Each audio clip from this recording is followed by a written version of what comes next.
the next topic is boundary and initial conditions. So students, you must be knowing that whenever a differential equation is solved, uh, that involves removing derivatives or an integration process, and thus the solution of a differential equation typically involves arbitrary constants. So this is a thing which you must be knowing from your mathematical concepts, that whenever a differential equation is solved, then some constants are involved, or when you solve an integration equation, then some constants are also involved. So this means that whenever we are solving a differential or integral equation, then some constants are there which are to be known, and these constants can be evaluated by the conditions provided. So till now, as you have seen in the derivation of here one dimensional heat conduction equation, that it is a differential equation, so it means constants are involved in the in solving this equation. So that's the subject matter of this topic, boundary and initial conditions. So it is written that what I have said, solving a differential equation is essentially a process of removing derivatives or an integration process, and thus the solution of differential equation typically involves arbitrary constants. What I have said just now, that it involves arbitrary constants. So to obtain a unique solution, that means a constant may have several values which can satisfy the equation. I have just cited an example in the side in just the sideways. Just see it. Let the differential equation I have taken, d square t is equal to sorry, the differential equation I have taken is d square t by dx equals to 0. If I solve it, then as you must be knowing from your mathematical concept, that the solution will be of this type: t, which is a function of x, equals to c1x plus c2. So there are some specific solution I have written over here. So this you can see that so this is not a unique solution. So this means to obtain a unique solution, some values must be provided to the constant, so that we can get a unique solution. Else we are not able to identify what is the unique solution of that particular equation. In heat transfer equation, uh, as you can see that the differential equation developed, that is the general heat conduction equation, has no additional information. So in development of a heat conduction equation, no additional information was given uh, to identify the constants. How you will identify the what is the value of constants? So it means that we have to supply separately in the form of boundary conditions, boundary condition or initial conditions. So what are those boundary conditions or initial conditions?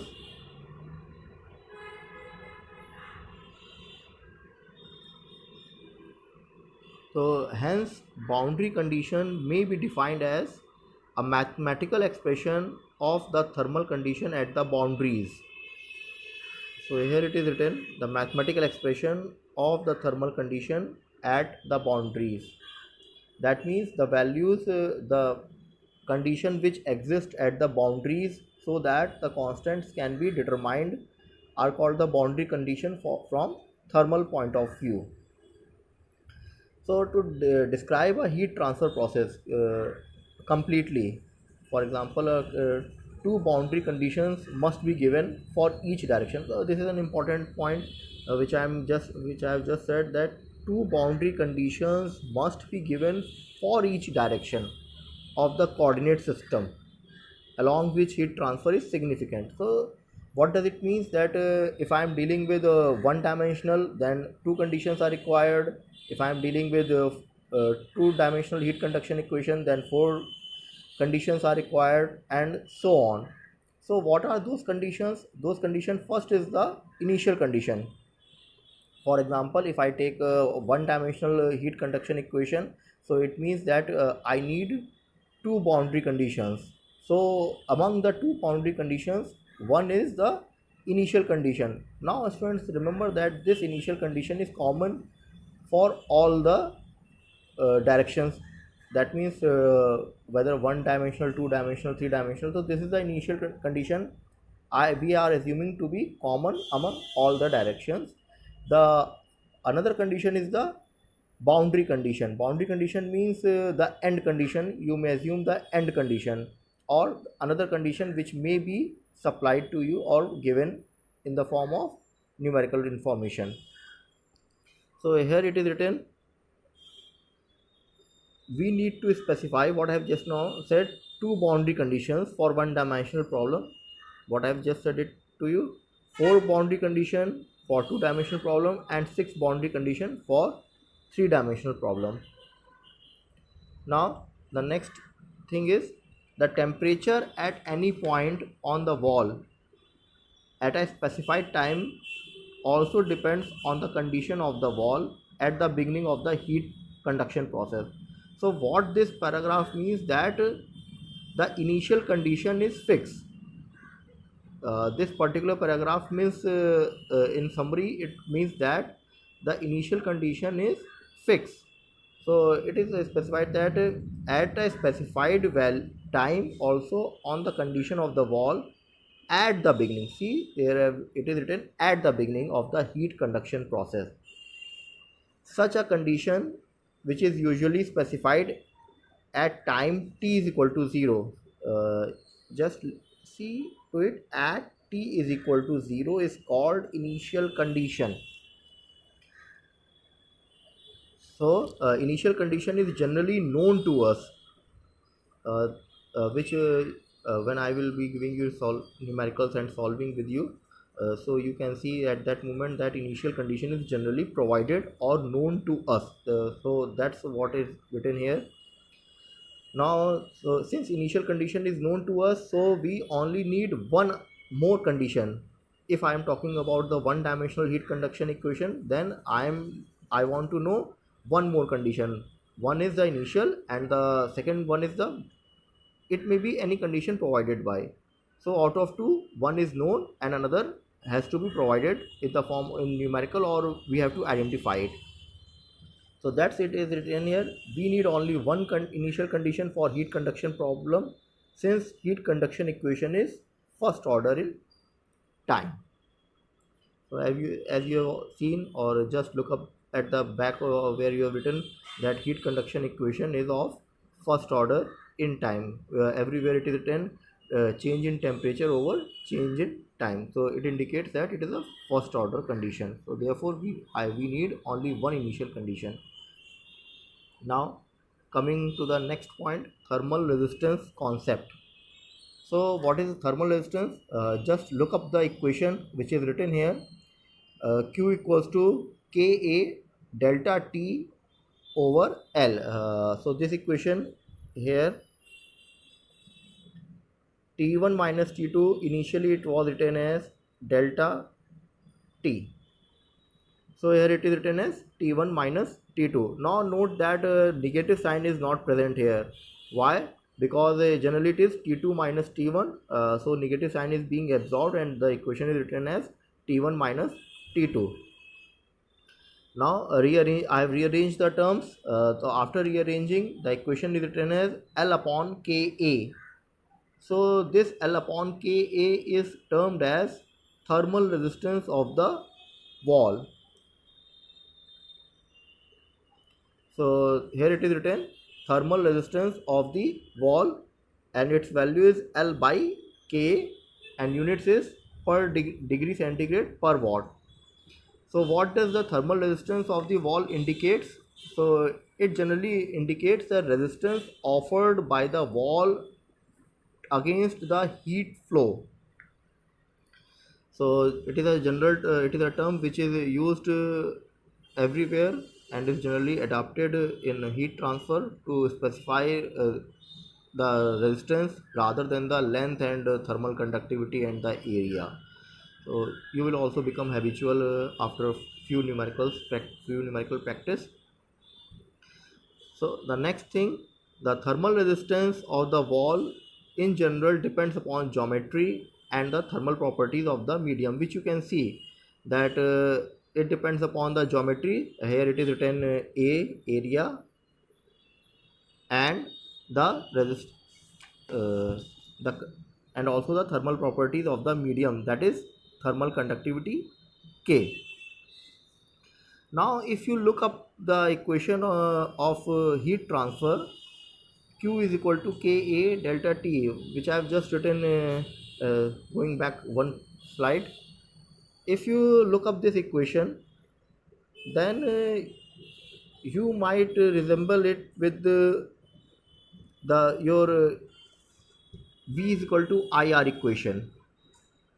As you must be knowing that current due to potential difference current flows, so likewise due to temperature difference the heat flows.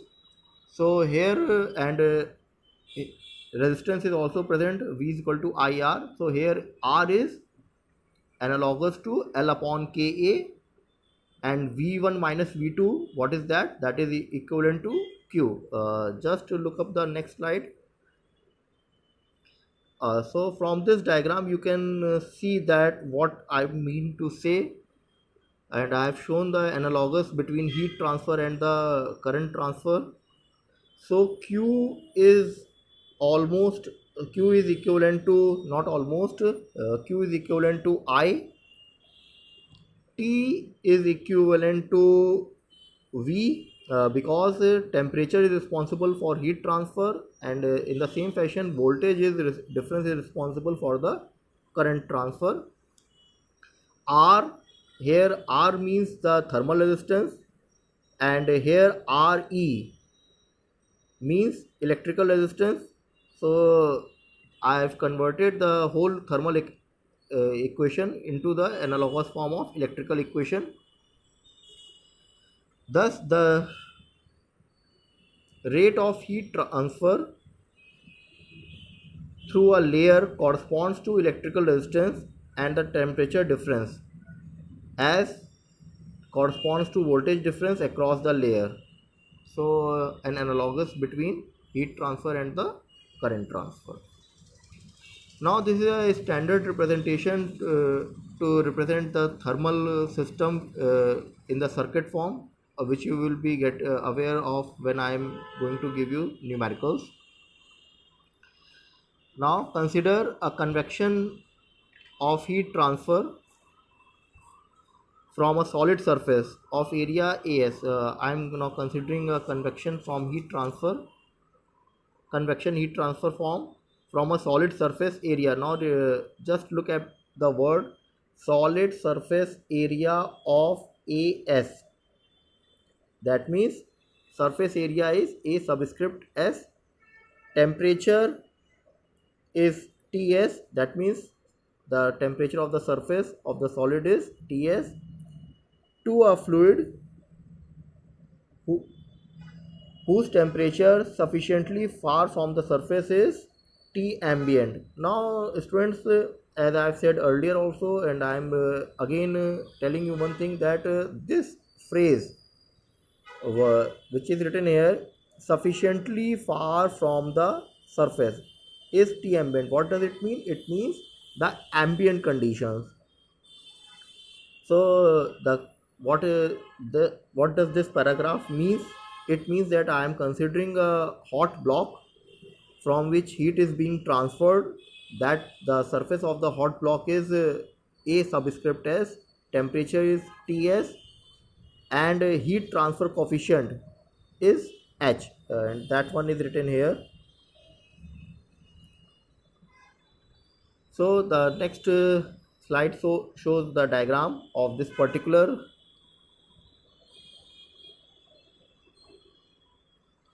So it is written here, the convection resistance, you can just look up that. So Q equal to, as you know that Newton's law of cooling or the convection rate of heat transfer, Q equals to HA Ts minus T ambient. So the convection resistance is R convection, and the value of R convection is 1 upon H A subscript S.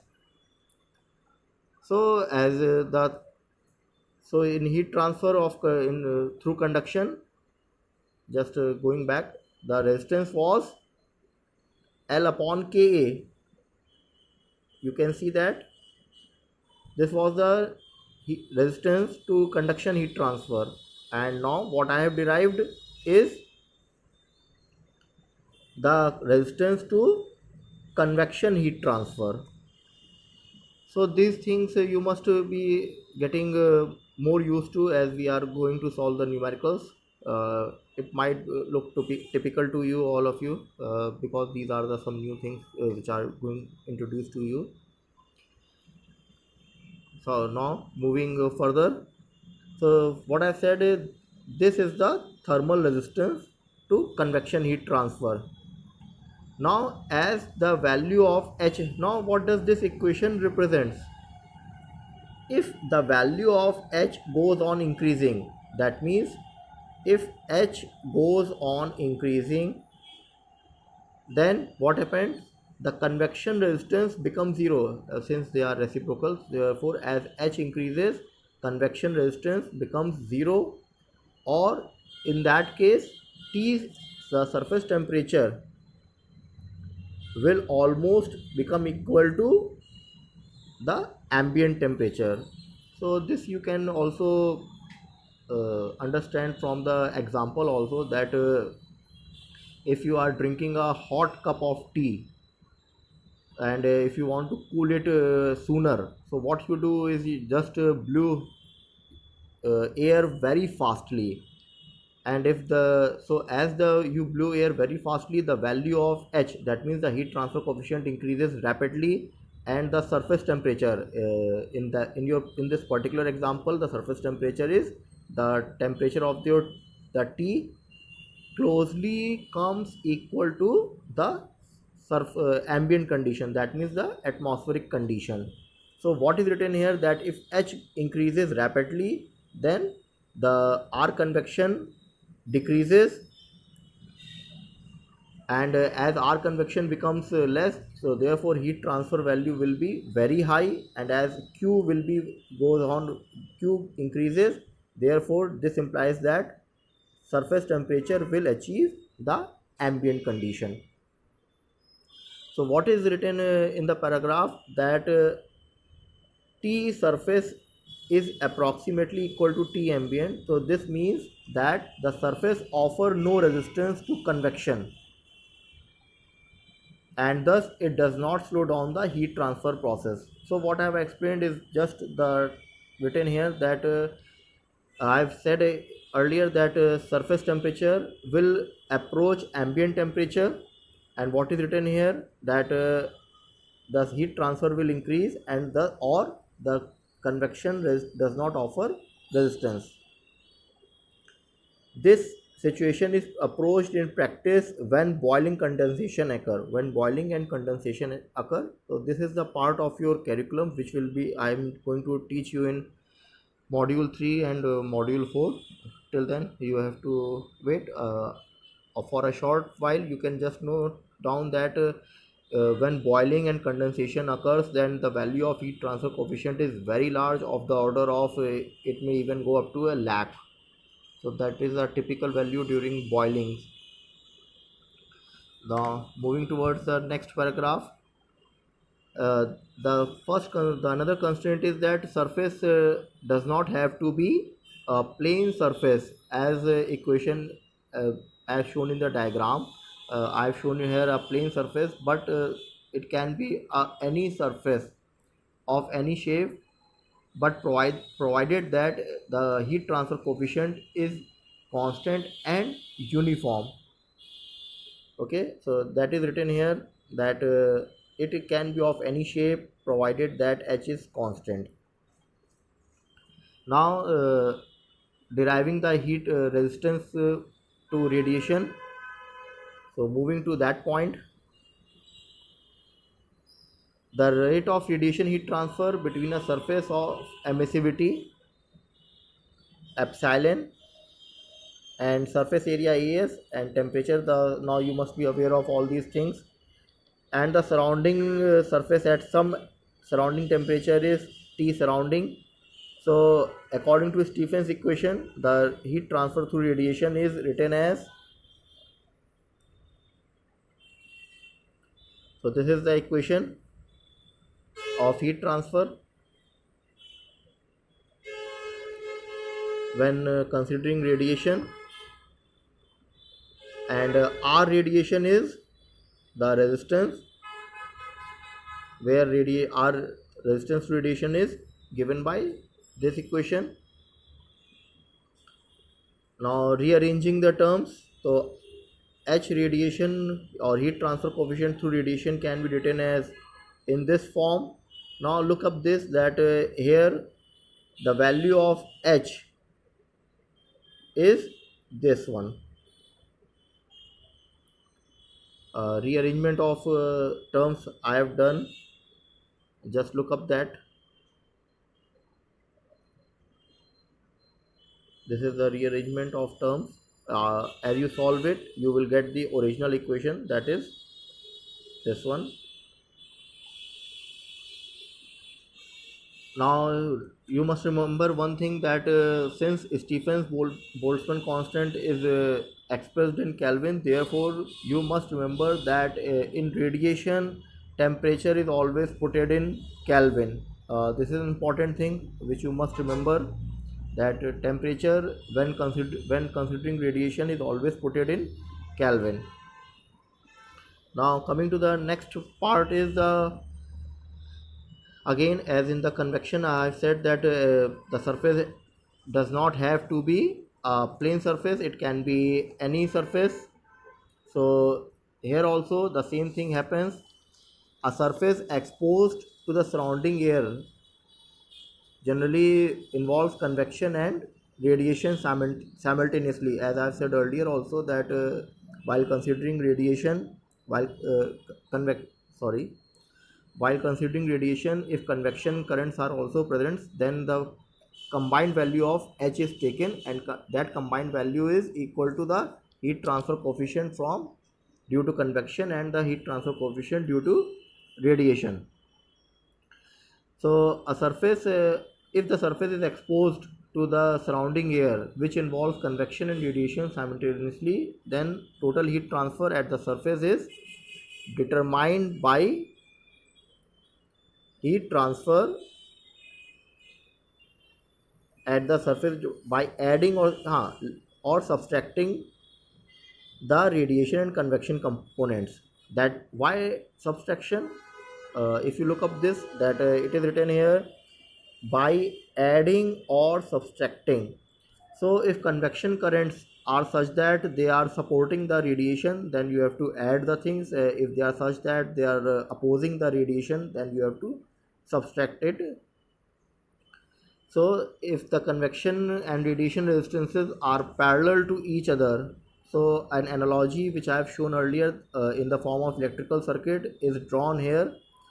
It is written that the convection and radiation resistance, if they are parallel to each other, then coming to the next slide. So H combined, what I have said just now is written in numerical form. H combined is equal to H convection plus H radiation, where H combined is the combined heat transfer coefficient. Now here a schematic for convection and radiation resistances are drawn. Now you can see the upper one is for convection and the lower one is for the radiation, and the total heat transfer is given by Q convection and Q radiation. Now moving towards the next topic, the thermal contact resistance. So what is thermal contact resistance? Before going to that, just have a glimpse, or you must have are aware of that whenever two metals cannot join perfectly, that means two metals cannot to join two metals, compress a washer is used. You must be aware of these things, that two metals cannot be joined, and to join two metals a washer or a somewhat elastic material is inserted so that a perfect joining can be made. So what this is the thermal contact now from this a thermal contact resistance definition comes. Since you must be knowing that a single layer solid is impossible in case of scientific instruments or technical instruments, so various layers are joined, or various solids are joined to form the surface. So in general we assume that a perfect contact exists between them and hence no temperature drop. So if you join two surfaces perfectly, then no temperature drop will be there. But this is not the case. You must be knowing that practically it is not possible to join two surfaces perfectly. Some air gap must be there or will be present as shown in the diagram. So you can see that in reality every surface has some peaks and valleys. You must be knowing that it is hard to obtain a 100% surface finish. Some peaks and valleys are always present as shown in the diagrams of surface A and surface B. And when these surfaces, for example surface A and surface B, are joined, then as these peaks and valleys join, an air gap is formed or air is trapped in between them. So now students, you must be knowing that air is a bad conductor of heat. So there occurs a temperature drop due to this air gap. So coming to the next slide, sorry for the disturbance. So as a result of this interface, that means when you join two bodies, so due to this interface which contains numerous air gap, as you have seen in the previous slide, just returning to that one, you can see the sorry air gap or air entrap in the peaks and valleys. So as a because of this air gap of varying sizes, uh, that this act as an insulation. Now this air, what happens, act as an insulator. Why? Because air is having very low thermal conductivity, and you must be knowing that air is a bad conductor of heat. Thus, so what does it mean? At interface offers at inter sorry at interface a temperature drop occurs. So again a temperature drop occurs, so that means there will be a resistance to heat transfer, and this resistance per unit interface area is called thermal contact resistance. So I have shown here two diagrams. First is the ideal or perfect thermal contact, so this is that one, and second is the actual contact. Now you can visualize what is happening actually. If the contact is perfect, that is, if I am assuming the ideal case, then there will be no temperature drop at the interface, as you can see this one. Why? Because there is no air present, and since no air is present, therefore heat transfer will take place, and no resistance to heat transfer will be there. Whereas in actual or perfect imperfect thermal contact, what will happen?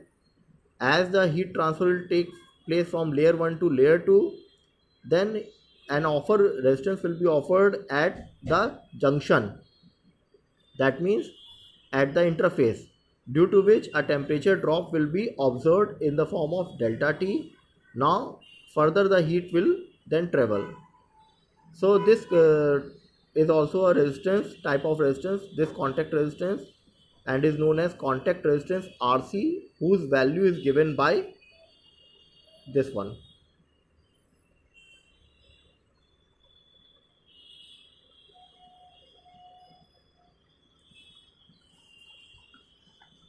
Now thermal contact resistance can be measured by determining the temperature drop at the interface and dividing it by heat flux, as the equation represents. Again, what is heat flux? The heat transfer per unit area is known as the heat flux. Now the value of RC in general depends upon various factors, few of which are surface roughness. The more the rough surface, the higher will be the contact resistance, and hence the higher will be the temperature drop. Material properties, that means what are the material properties, whether you are using copper or some iron or GI sheets. Then third point is that what is the temperature and pressure at the interface. What is the role of pressure? If we are The role of pressure is that if I am applying pressure at both the ends of the surfaces, then what will happen? uh, some layers will get compressed, and contact will be more firm, so therefore there will be less temperature drop. And the last and the important one is the type of fluid trapped at the interface. So what does this mean? This means that what I have said just now, if air is trapped, then it is a bad conductor of fluid. But if I introduce another fluid which is a good conductor of heat, then what will happen? Then it means the temperature drop will reduce. So this is actually done. So how it is done? Just coming to the next slide. So the thermal contact resistance can be minimized. These are the various things which can be used by applying a thermal conducting liquid called thermal grease. So if I am using a thermal conducting liquid or a grease, then this contact resistance can be minimized, or by replacing the air with a better conducting gas such as helium or hydrogen, or I can insert a soft metallic foil such as silver, copper, nickel, which is also a good conductor of heat. So by using these methods, thermal contact resistance can be minimized. Now coming to the next topic, the next is the heat conduction through plane and composite wall. Now in this particular section, I'm going to derive various equations. So before that, you must know or just rebrush your the heat conduction equation, since various cases are to be discussed. uh, of among all is first one is the heat conduction through plane and composite wall. And in that, the very first case is heat conduction through plane wall, and the sub case is I am discussing is uniform thermal conductivity. So just go back to where I have derived the heat conduction through plane wall, and in that just go to where it is written of uniform thermal conductivity. So if you just look up that, then you will come to know that for one dimensional steady state with no heat generation, the equation reduces to d square t by dx square is equal to 0. Solving it, I get t is equal to c1x plus c2, where c1 and c2 are the two arbitrary constants, as I have told you in the boundary and initial condition section also, that there will be two constants since it is a one dimensional heat conduction equation. Now to calculate the value of these constants, we should know the boundary conditions. So now consider, please refer to the diagram, the boundary conditions. These are the boundary conditions. So at x equals to 0, that means here t is equal to t1, and at x equals to L, that means this point, t is equal to t2. And if I substitute this equation, this boundary condition in equation first, what I get? This is the equations which I am getting, and after reducing it, after rearranging the terms, I get this equation, simple mathematical rearrangement, which you can understand what this equation denotes. This equation denotes that that is temperature distribution across a wall is linear and is independent of thermal conductivity. As you can see that in the above expression, thermal conductivity term is not involved, and moreover it is linear. And this you can observe from the, if I go one slide back, then here you can see that I have denoted a linear temperature distribution.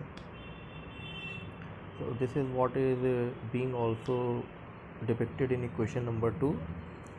Now if I introduce the what is the rate of heat transfer, then by Fourier equation Q equals to minus K by dt by dx, since temperature dt by dx, and what is the temperature profile, it is T is equal to this equation. So putting the value of T, that is d by dx, dt by dx is equal to, after differentiation we are going to get this thing, simple mathematics, and after substituting dt by dx we get Q equals to minus K by dt, Ka dt over L, or T1 minus T2 by L. So this was the case of thermal conductivity to be constant or uniform thermal conductivity. In the next case I am going to take a variable thermal conductivity.